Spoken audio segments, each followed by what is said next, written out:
se situe au début de la chaîne de la recherche en fait. C'est-à-dire que via les recherches qu'on réalise, la recherche fondamentale, on va pouvoir comprendre comment la pathologie fonctionne et du coup, via les différents mécanismes de recherche, puis via la clinique, on pourra traiter les patients.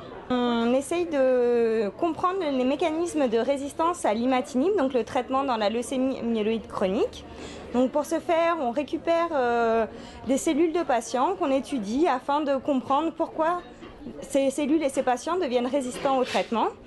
Donc on détermine de nouvelles cibles en fait, qui sont responsables de cette résistance afin de trouver de nouveaux traitements potentiels pour guérir ces patients. Donc en fait, il y a énormément de molécules chimiques qui existent et donc en fait, elles ont été créées par des boîtes pharmaceutiques et nous, au sein de notre laboratoire, on récupère ces molécules et on les teste sur les cellules et on essaye de tuer les cellules cancéreuses via ces molécules. En fait, entre la découverte d'une molécule active en recherche fondamentale et le passage en clinique, c'est à moyen terme, c'est-à-dire qu'il faut entre 5 et 10 ans pour que ça passe en clinique.